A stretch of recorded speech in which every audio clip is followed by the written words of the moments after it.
মই এঘৰ ধনী মানুহৰ ঘৰত কাম কৰোঁ। মালিকনীৰ কোনো সন্তান নাছিল। আনহাতে মালিকনীৰ বিয়া হোৱা প্ৰায় 12 বছৰেই হ'ল। এই 12 বছৰত মালিকনী বহুত চেষ্টা কৰিছিল।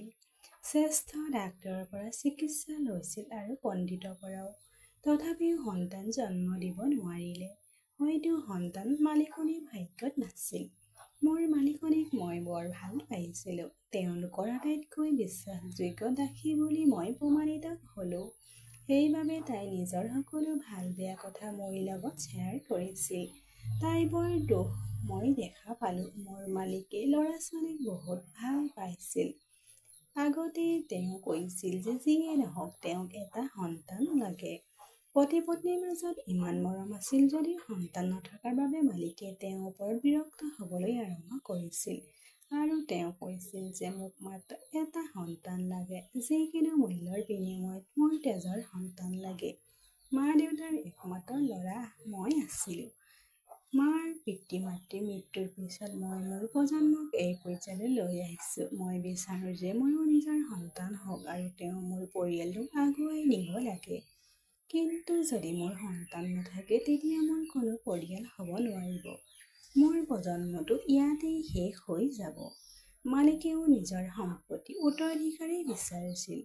বহুতে তেওঁক এটা সন্তান তুলি ল'বলৈ পৰামৰ্শ দিছিল যদিও মোৰ মালিকে কৈছিল যে নিজৰ তেজৰ নিজৰ আৰু কাৰোবাৰ তেজ আন কাৰোবাৰ। মোৰ মালিকে দৃঢ়তাৰে কৈছিল যে তেওঁ কেৱল নিজৰ তেজহে বিচাৰে।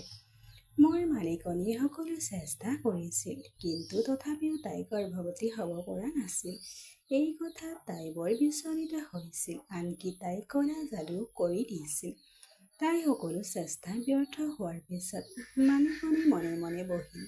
মালিকে উত্তৰাধিকাৰী নাপালে পুনৰ বিয়া হ'ব বুলি ক'লে। মালিকনীয়ে মালিকক বৰ ভাল পাইছিল। তাই নিবিচাৰিছিল যে তাইৰ স্বামীয়ে তাইৰ চকুৰ সন্মুখত আন এগৰাকী মহিলাক আনিব লাগে। মালিকেও এইটো নিবিচাৰিছিল যদিও তেওঁ অসহায় হৈ পৰিছিল। এই গোটেই বিষয়টোত মই মালিকনীক বহুত সহায় কৰিছিলোঁ। তাই যি তন্ত্ৰিক বাবাৰ ওচৰলৈ গৈছিল, তাই মোৰ লগত লৈ গৈছিল। আজিলৈকে এই সহায়ৰ পৰা মই বহুত উপকৃত হৈছিলোঁ। কিন্তু এইবাৰ মালিকে পুনৰ বিয়াৰ সিদ্ধান্ত লৈছিল আৰু তেওঁ কৈছিল যে তেওঁ কোনো কাৰণতে নিজৰ সিদ্ধান্ত সলনি নকৰে। কাৰণ ইয়াৰ আগতেও মালিকে জোৰ দি কৈছিল যে তেওঁ নিজৰ সন্তানৰ স্বাৰ্থত পুনৰ বিয়া পাতিব লাগিব। কিন্তু তেওঁ মালিকনীক সদায় ভাল পাব। এই কথা শুনি মালিকনীয়ে বহুত কান্দিছিল আৰু মালিকে মালিকনীৰ চকুত সকলো দেখা পালে। বিয়া কৰাত বাধা দিছিল। আনহাতে তেওঁ মালিকনীক ভাল পাইছিল। তেওঁ আশ্বাস কৰিলে যে তেওঁ মালিকনীৰ বাবে যি মূল্য আছে তেওঁ কেতিয়াও দ্বিতীয় পত্নীক নিদিয়ে। তেওঁ মাত্ৰ দ্বিতীয় পত্নীৰ পৰা সন্তান বিচাৰিছিল। কলা যাদু কাম কৰিবলৈ যোৱা নাছিল। মালিকে সিদ্ধান্তটো লৈছিল যে সি ল'ব লাগিব। মালিকনী বিচলিত হৈ পৰিছিল। তাইক দেখিবলৈ পালোঁ যে তাই কান্দিছে। তাইৰ অৱস্থা বৰ বেয়া আছিল। চকুলো টুকি তাই নিজৰ কোঠাত ইফালে সিফালে ঘূৰি ফুৰিছিল। মই তাইক ক'লো যে চিন্তা নকৰিবা, সকলো ঠিকেই হ'ব। একো ভুল নহ'ব। তেতিয়া তাই ক'লে যে তুমি বুজি নাপাবা, মোৰ স্বামী দ্বিতীয় পত্নীক মই সহ্য কৰিব নোৱাৰিম। মই মোৰ স্বামীক বহুত ভাল পাওঁ। মই নাজানিছিলোঁ যে বিয়াৰ পিছত ভগৱানে মোক সন্তানৰ আশীৰ্বাদ নিদিয়ে আৰু ইয়াৰ বাবে মোৰ প্ৰতি মোৰ স্বামীৰ মৰম কমি যাব আৰু আচলতে ইয়াৰ অন্ত পৰিব। মই ভদ্ৰ মহিলাগৰাকীক সান্তনা দি ক'লো যে এনেকুৱা নহয়, মালিকে তোমাক বহুত ভাল পায় আৰু তেওঁ কেৱল বাধ্যবাধকতাৰ বাবেহে পুনৰ বিয়া হ'ব বিচাৰে। ভদ্ৰ মহিলাগৰাকীয়ে ক'লে, আপুনি জানে যে মোৰ স্বামী দ্বিতীয় পত্নী যেতিয়া এই ঘৰলৈ আহিব, তাই সন্তান জন্ম দিব, তেতিয়া তেওঁৰ হৃদয়ত মোৰ প্ৰতি যি মৰম বাকী থাকিব সেয়াও শেষ হ'ব। কাৰণ মই তেওঁক সন্তান দিব নোৱাৰিলোঁ। যদি সেই মহিলাগৰাকীয়ে তেওঁক এটা সন্তান দিয়ে, তেতিয়া মোৰ স্বামীয়ে তাইক আৰু তাইৰ সন্তানক অধিক মূল্য দিব। এতিয়া মোৰ সন্মানৰ মূল্য এইখন ঘৰত একেবাৰে নহ'ব আৰু মই এইটো একেবাৰে নিবিচাৰোঁ। হয়, এইটো নিশ্চিতভাৱে সঁচা যে মোৰ স্বামীয়ে হয়তো আন কাৰোবাৰ সন্তান ল'ব পাৰে। কিন্তু তেওঁ গোটেই জীৱন মোৰ নিজৰ ঘৰতে মোৰ সন্মুখত দ্বিতীয় পত্নী আনিব নালাগে। এই চহৰখনতো মোৰ কিছুমান সন্মান আছে। মই এজন অতি ডাঙৰ ব্যৱসায়ী ছোৱালী আৰু আপুনি জানে যে মই মোৰ স্বামীক বহুত জোৰ দি বিয়া কৰাইছিলোঁ। মোৰ মা দেউতাৰ বিয়াৰ বাবে সাজু নাছিল। যদি তেওঁলোকে এই বিষয়ে গম পায় তেন্তে তেওঁলোকেও ক'ব যে এয়া আপোনাৰ ভুলৰ ফল। মই তেওঁলোকক একো ক'ব নোৱাৰোঁ। মোৰ স্বামীৰ বন্ধুসকলেও তেওঁক একেই উপদেশ দিয়ে যে তেওঁ পুনৰ বিয়া কৰাব লাগে, যাতে এই ঘৰখনত মোৰ মূল্য সম্পূৰ্ণৰূপে হেৰাই যায়। কিন্তু মই এনেকুৱা হ'বলৈ নিদিওঁ। কোনোবা নহয় কোনোবা উপায় বিচাৰি পাম। মালিকনী অত্যন্ত চিন্তিত হৈ পৰিল। তাৰ পিছত হঠাৎ ঘূৰি ফুৰি থাকোঁতে তাই এফালে ৰৈ অচিনাকি চকুৰে মোৰ মুখলৈ চাবলৈ ধৰিলে। ময়ো মালিকনীলৈ চাই আছিলোঁ যে তাই মোৰ ফালে কিয় এনেদৰে চাই আছিল। তেনেতে মালিকনীয়ে মোক হঠাতে ক'লে, মোক সহায় কৰিব পাৰিবানে? তাই হঠাৎ মোৰ চকুলৈ চাই মোৰ হাত দুখন ধৰি মোক সুধিলে। মই আচৰিত হৈ পৰিলোঁ। মই তাইক ক'লোঁ যে হয়, মই সদায় তোমাৰ। মই কাম কৰিবলৈ সাজু। এই কথা কোৱাৰ প্ৰয়োজন একেবাৰে নাই। মই আপোনাক সদায় সহায় কৰি যাম, কাৰণ সেয়া মোৰ কৰ্তব্য। মই ক'লোঁ যে তুমি সুধিব নালাগে, তুমি মাত্ৰ তোমাৰ কাম কোৱা। তোমাৰ বাবে মই কি কাম কৰিব লাগিব? মই তোমাক এনেকৈ সহায় কৰিম। তাৰ পিছত তাই ক'লে যে আজি মই আপোনাৰ পৰা এনেকুৱা সহায় বিচাৰিম, হয়তো আপুনি এই সহায়ৰ বাবে কেতিয়াও সাজু নহ'ব। তাইৰ কথা শুনি মই আচৰিত হ'লোঁ যে সেই কামটো কি আৰু সেই সহায়টো কি যিটো মই তাইৰ বাবে কৰিব নোৱাৰোঁ। মই ক'লোঁ যে মেডাম, মই আপোনাক সকলো দিশতে সহায় কৰিবলৈ যত্নপ্ৰস্তি চেষ্টা কৰিম। কেতিয়াও হ'ব নোৱাৰে যে মই আপোনাক সহায় কৰিবলৈ অস্বীকাৰ কৰোঁ। আনকি আপুনি কেনেকৈ ভাবিছিল যে মই আপোনাৰ নাকচ কৰিম?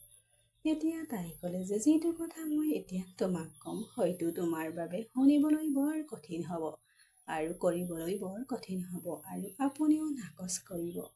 তাইৰ কথা শুনি মই সঁচাকৈয়ে আচৰিত হ'লোঁ যে তাই মোৰ পৰা বিচৰা সেই সহায়টো কি।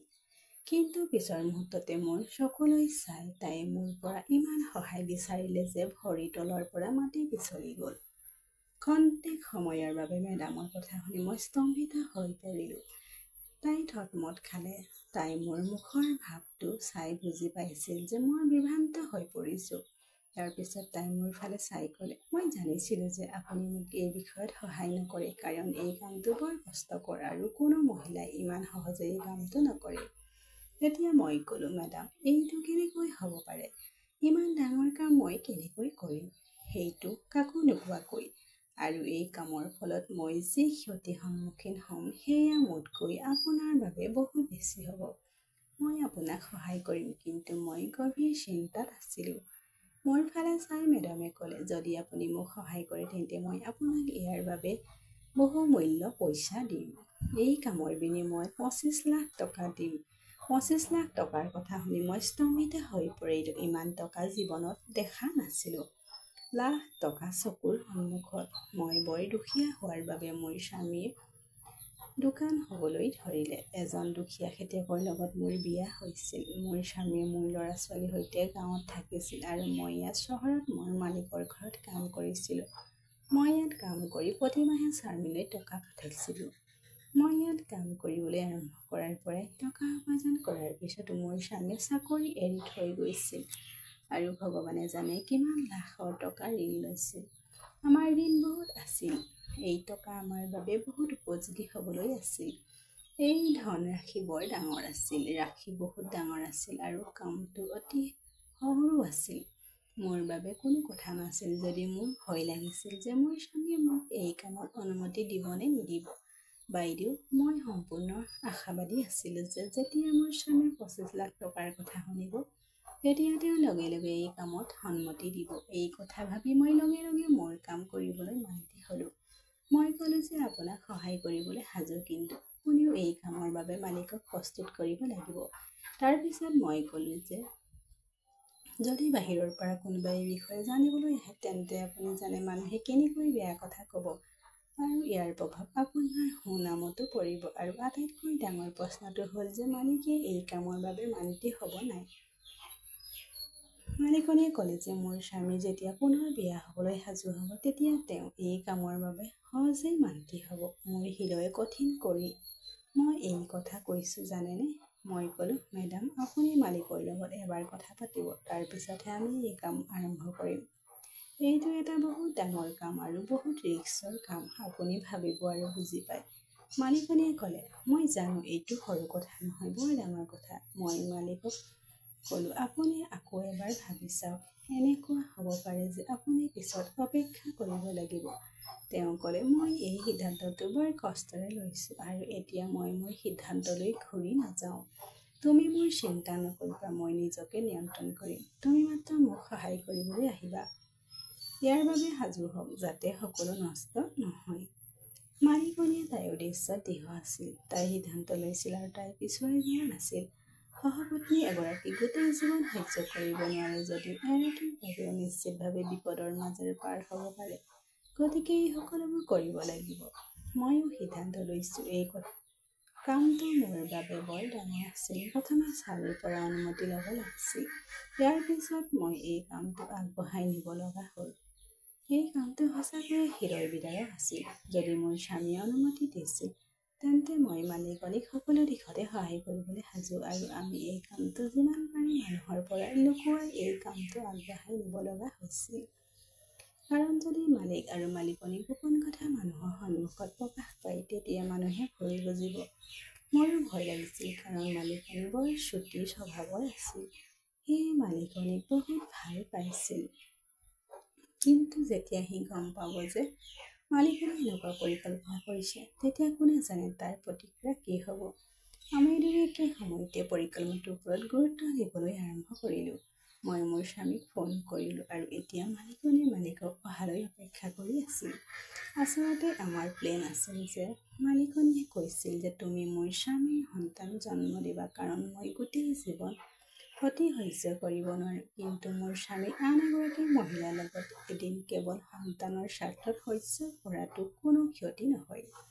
মাত্ৰ এৰাতিৰ কথা মোৰ মালিকনীয়ে কৈছিল যে তুমি যাবা মোৰ ঠাইত, মোৰ কথাটো মোৰ স্বামীৰ লগত সম্পৰ্ক স্থাপন কৰা। তাৰ পিছত যেতিয়া আপুনি গৰ্ভৱতী হ'ব, সন্তান জন্ম হোৱাৰ পিছত আমি আমাৰ সন্তানটো আমাক ঘূৰাই দিবা। বিনিময়ত মই আপোনাক 25 লাখ টকা দিম। লাখ টকা। মোৰ এই কামত কোনো সমস্যা হোৱা নাছিল, কাৰণ মোৰ ইতিমধ্যে 2টা সন্তান আছিল। ভগৱানে মোক এজন পুত্ৰ আৰু এজনী কন্যা দুয়োকেই দিছিল। গতিকে এতিয়া মোৰ কোনো সন্তান আৰু মাক পোৱাৰ ইচ্ছা নাছিল। যিয়ে নহওক, সিহঁতে নিজৰ সন্তান বিচাৰিছিল। যদি তেওঁলোকে আন কাৰোবাক এই কামটো কৰিবলৈ কৰিলে, তেন্তে তেওঁলোকৰ সুনামত প্ৰভাৱ পৰিলেহেঁতেন। আগতে মই তেওঁলোকৰ ঘৰত থাকি তেওঁলোকৰ সমস্যা ভালদৰে বুজি পাইছিলোঁ। সেইবাবে তেওঁলোকে মোক এই কামটো কৰিবলৈ কৈছিল। কিন্তু এগৰাকী মহিলাৰ বাবে স্বামীৰ সৈতে আন এগৰাকী মহিলাক সহ্য কৰাটো অতি কঠিন।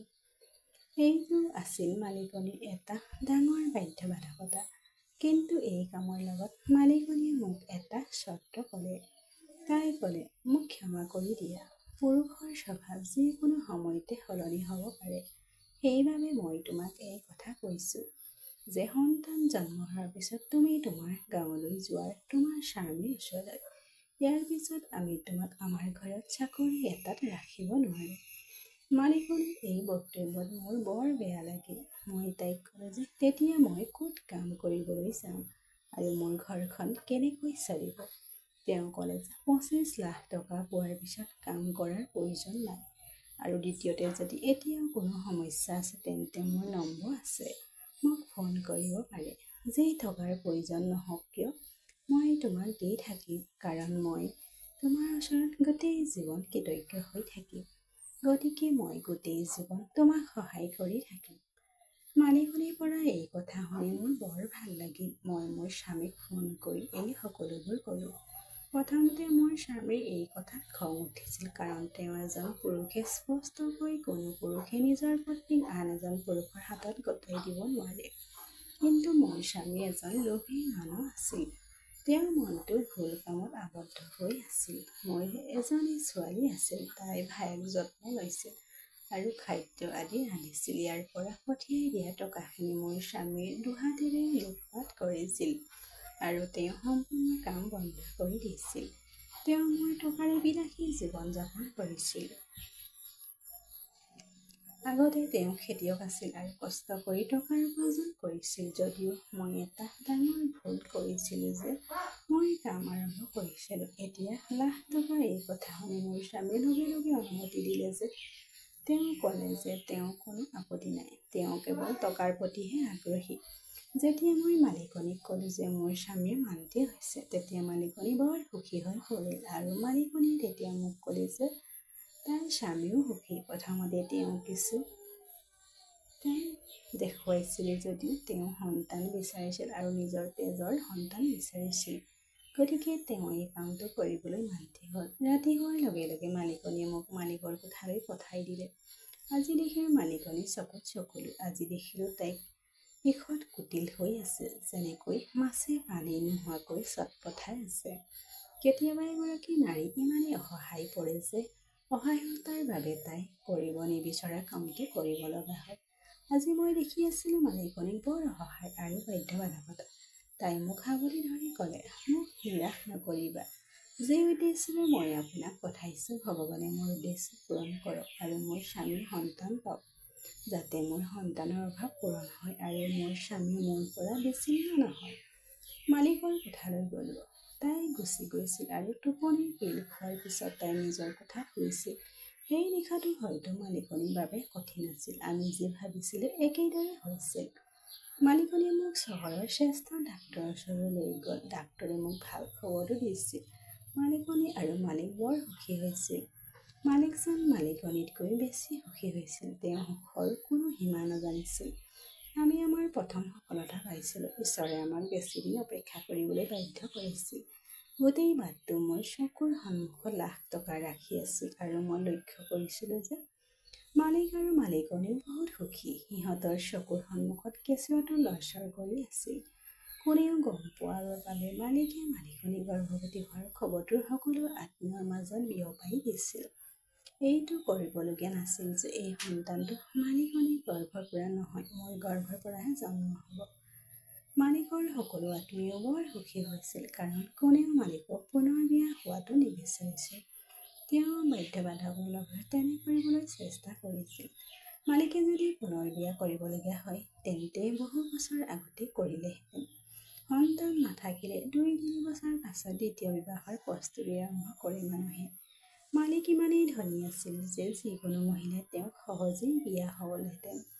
কিন্তু এইবাৰ তেওঁ সিদ্ধান্ত লৈছিল। পৃথিৱী আৰু আত্মীয়ৰ হেঁচাত তেওঁ দ্বিতীয় বিবাহৰ বাবে সাজু হ'ল। এতিয়া দুয়োজন স্তম্ভিত উশাহ এটা লৈছিল, কাৰণ এতিয়া তেওঁলোকৰ বছৰ বছৰ পুৰণি ইচ্ছা পূৰণ হ'বলৈ গৈ আছিল। মালিকৰ সুখ দেখি মই ক্ষন্তেক সময়ৰ বাবে অস্থিৰ হৈ পৰিছিলোঁ। প্ৰথম অৱস্থাত সকলো ঠিকেই হ'ব বুলি ভাবিছিলোঁ, কিন্তু কিয় নাজানো দিনবোৰ পাৰ হৈ যোৱাৰ লগে লগে মোৰ অস্থিৰতা বাঢ়ি আহিছিল। মই চিন্তিত হৈ পৰিছিলোঁ। আৰু মালিক আৰু মালিকনীয়ে নিজৰ সন্তানৰ আগমনৰ সপোন দেখিছিল। স্বামী স্ত্ৰী দুয়োজনে মোৰ বৰ যত্ন লৈছিল।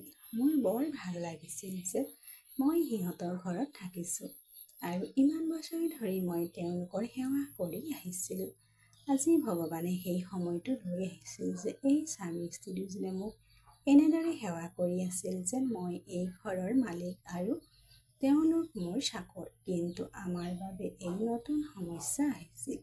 যেতিয়া আত্মীয়ই মালিকনী গৰ্ভৱতী বুলি গম পালে, বহুতেই তাইক লগ কৰিবলৈ আহিবলৈ ধৰিলে আৰু তাইক নানা ধৰণৰ প্ৰশ্ন সুধিবলৈ আহিছিল। মালিকনী গৰ্ভৱতী নাছিল, গতিকে প্ৰতিটো প্ৰশ্নৰ উত্তৰ তাইৰ হাতত নাছিল। তাই বিমোৰত পৰিল। এই কথাত অশান্তি পাই মালিকে ক'লে যে আমাৰ বাবে এই ঘৰটো থকাটো উচিত নহয়। ইমানবোৰ অতিথিৰ লগত মানুহে কিবা এটা ভুল অনুভৱ কৰিব। আত্মীয়ৰ আগমনৰ কাৰণে মালিকনী আৰু মই দুয়োজন সমস্যাৰ সন্মুখীন হৈছিলোঁ, কাৰণ মালিকনীয়ে জিৰণি ল'ব লগা হৈছিল আৰু মই ঘৰৰ সকলো কাম কৰিব লগা হৈছিল। গতিকে মালিকক পৰামৰ্শ দিলোঁ যে আমি আন এখন চহৰত তেওঁ নিৰ্মাণ কৰা ঘৰত থাকিবলৈ যাব লাগে। তাতে আমি আৰামত সময় কটাম আৰু মালিকে নিজৰ আত্মীয়ক ক'ব যে মালিকনী তেওঁৰ মাতৃগৃহত থাকিব। এইদৰে কোনেও তালৈ নাহে আৰু আমি আৰামত সময়খিনি সহজে সম্পূৰ্ণ কৰিম। তাত মালিকৰো মোৰ ধাৰণাটো ভাল লাগিল। মালিকে মোক আৰু মালিকনীক তেওঁৰ নতুন ঘৰলৈ স্থানান্তৰ কৰিলে। এই ঘৰটোত কোনো নাছিল। মালিকে আমাৰ লগত চকীদাৰ আৰু এগৰাকী দাসী পঠাইছিল আমাৰ যত্ন ল'বলৈ, কাৰণ মই এতিয়ালৈকে কোনো কাম কৰা নাছিলোঁ। আনহাতে ঘৰটো কোনো আলহী আহিলে মই কাম কৰিব লগা হৈছিল যাতে আমাৰ ওচৰত কোনেও সন্দেহ নকৰে। এই ঘৰত আমাৰ প্ৰয়োজনীয় সকলো বস্তু মালিকে যোগান ধৰিছিল। ইয়ালৈ অহাৰ পিছত আমি বৰ শিথিল হৈ পৰিছিলোঁ। মালিকনীয়ে মোৰ বহুত যত্ন লৈছিল। প্ৰকৃতিৰ অলৌকিকতাও অতি আচহুৱা। কালি মই তেওঁলোকৰ পৰা বস্তু বিচাৰিছিলোঁ। আজি তেওঁলোকে মোক সুধিছে। সন্তান এটা পাবলৈ হাহাকাৰ কৰি আছিলোঁ। মোৰ মালিকনী আছিল এগৰাকী বৰ ভাল আৰু দয়ালু মহিলা। আগতে ভাবিছিলোঁ মোৰ মালিকনী ইমান ভাল, তেন্তে তাইৰ লগত কথাবোৰ কিয় ভাল নহ'ল? ভাল মানুহৰ ভাল কাম নহয়নে? সময় পাৰ হৈ গৈ থাকিল আৰু মোৰ মনত অদ্ভুত চিন্তা আহিবলৈ ধৰিলে। সপ্তাহবোৰ মাহলৈ পৰিণত হ'ল। মোৰ সন্তান মোৰ পেটত ভৰিৰে মাৰিবলৈ ধৰিলে। প্ৰথমবাৰৰ বাবে সি মোৰ পেটত লৰচৰ কৰিবলৈ ধৰিলে। মোৰ মনত এটা অদ্ভুত অনুভৱ হ'ল। হঠাৎ মাজনিশা চকু মেলি মই উঠি পৰিলোঁ। পেটত হাত থোৱাৰ লগে লগে আন্ধাৰত কিবা এটা অদ্ভুত অনুভৱ হ'ল। মোৰ এনে লাগিল যে মোৰ সন্তানে মোক কৈছে, মা, মই তোমাৰ সন্তান, মোক কাকো নিদিবা, মোক তোমাৰ লগত ৰাখক। প্ৰতিদিনে এনেকুৱা সপোন দেখিবলৈ ধৰিলোঁ। গোটেই ৰাতিটো সাৰ পাই কটাবলৈ ধৰিলোঁ আৰু বেছি সময় সাৰ পাই থকাৰ বাবে মোৰ ভিতৰত বহুত সমস্যা আহিল। মই দুৰ্বল অনুভৱ হৈছিল। মোৰ হৃদয়খন লাহে লাহে সলনি হৈ আহিছিল, কাৰণ এতিয়া প্ৰতি নিশাৰ মোৰ লগত এনেকুৱাই হৈছিল। কেৱল মোৰ হৃদয়েই নহয়, মোৰ উদ্দেশ্যও সলনি হৈ আছিল। মই চিন্তিত হৈ পৰিছিলোঁ। এতিয়া লাখ লাখ টকা মোৰ বাবে মিছা আৰু অসাৰ যেন লাগিছিল। মই অনুভৱ কৰিছিলোঁ দুটা সন্তান জন্ম দিয়াৰ পিছত মই আৰু সন্তান নিবিচাৰোঁ। মোৰ বাবে টকা গুৰুত্বপূৰ্ণ আছিল, শিশু নহয়। মোৰ ইতিমধ্যে সন্তান হৈছিল আৰু মোৰ আন কোনো ইচ্ছা নাছিল, কাৰণ মোৰ এজন ল'ৰা আৰু এজনী কন্যা, দুয়োজনেই আছিল। কিয় অপ্ৰয়োজনীয়ভাৱে আন এটা সন্তান জন্ম দিয়ে? এই যুগত খোৱা বোৱাও টান আছিল। তাৰ ওপৰত সন্তান ডাঙৰ দীঘল কৰাটো অতি কঠিন কাম আছিল। কিন্তু এতিয়া মোৰ চিন্তা ভুল প্ৰমাণিত হ'ল। সন্তান প্ৰথম হওক বা শেষ, নিজৰ সন্তান নিজৰেই। মোৰ মালিকনী মোৰ সমস্যাটো বুজি পাইছিল। এদিন মালিক আৰু মালিকনী ইজনে সিজনৰ কথা পাতি থকা শুনিলোঁ। মালিকনীয়ে কৈছিল যে মোৰ উদ্দেশ্য সলনি হোৱা। মালিকে ক'লে যে এনেকুৱা হ'ব নোৱাৰে। তাইৰ উদ্দেশ্য কেতিয়াও সলনি নহ'ব, কাৰণ তাই ইতিমধ্যে সন্তান আছে। তাইক টকা লাগে, ল'ৰা ছোৱালী নহয়। তাই মোৰ বাবে বাৰে বাৰে প্ৰশ্ন কৰি আছিল যে মই কিয় ইমান মনে মনে থাকোঁ। মালিকে প্ৰতি সপ্তাহত ইয়ালৈ আহিছিল আৰু মোৰ বাবে বহুত ফল-মূল আৰু ৰসগোল্লা আৰু সকলো প্ৰয়োজনীয় বস্তু লৈ আহিছিল। প্ৰতি মাহে মোৰ ডাক্তৰৰ পৰা চিকিৎসা চলি আছিল। তাৰ পিছত কেনেবাকৈ সেই দিনটো আহিল। ডাক্তৰে মোক প্ৰসৱৰ তাৰিখটো দিলে। মোৰ মালিকনীয়ে লগে লগে মালিকক এই কথা কওঁতে মালিক বৰ সুখী হৈ পৰিল। মালিকে মোৰ চিকিৎসাৰ বাবে মালিকনীক বহুত টকা দি ক'লে যে কোনো বস্তুৰ অভাৱ হ'ব নালাগে। ইয়াত মোৰ এই সন্তানটোৰ বাবে মোৰ হৃদয়খন বাৰে বাৰে চিন্তিত হৈ পৰিছিল। ৰাতি সময় হ'ল আৰু মালিকনীয়ে মোক ক'লে যে আমি ৰাতিপুৱা হস্পিটেললৈ যাব লাগিব, কাৰণ আজি মোৰ সন্তান জন্ম হ'ব।